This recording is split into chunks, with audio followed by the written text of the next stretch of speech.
Roy Moore's spokeswoman had a nasty name for reporters covering the Alabama Senate race, the lynch mob media.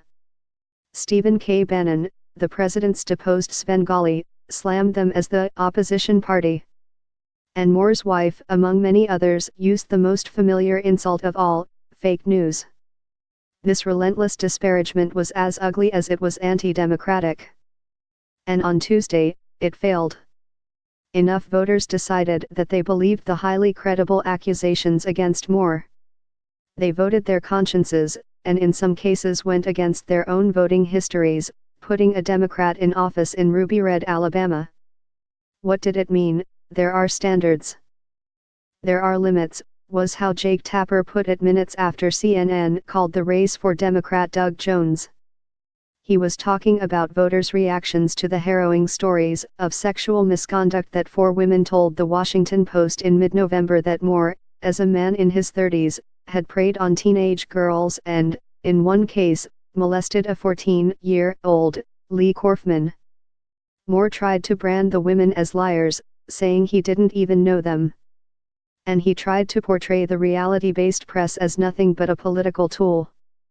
His media bashing included not only the Post, which led the coverage, but other national outlets along with papers in Alabama that took a risk by endorsing Jones, and that added their own original reporting. So many of Moore's moves over the past weeks seemed oddly familiar. And for good reason, they were right out of President Trump's campaign playbook. Moore threatened to sue the Alabama Media Group, just as Trump threatened the New York Times. On Tuesday, his campaign refused to let the Post enter his election night event, just as the Trump campaign revoked the credentials of many news organizations whose coverage he didn't like during the campaign. Post reporters and editors kept their cool throughout, even fending off an attempted sting by Project Veritas, the undercover provocateurs who tried to plant a false story involving rape and abortion. The Washington Post ruled this race, wrote Harry Onton on the 538.com blog Tuesday night. Not only did their reporting turn this race around, but their poll had Jones up 3 percentage points. That was by far one of the most accurate polls.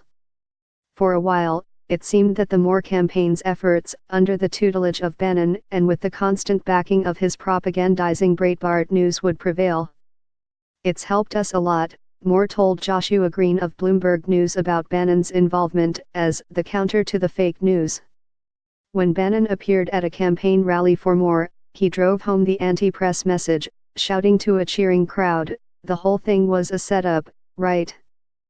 Campaign staffers were instructed to criticize mainstream media reports, to call them fake, and to direct voters to get their information from reliably pro-Moore sites, especially Breitbart, according to a document obtained by Vox. "We have prepared a primer that lists the fake news put out by 4 women, followed by some of the evidence and responses that has been uncovered and that show the claims to be entirely false," it read. The intense effort seemed to take hold. By last weekend, according to a CBS poll, 71% of Republican voters said they didn't believe the accusations against Moore.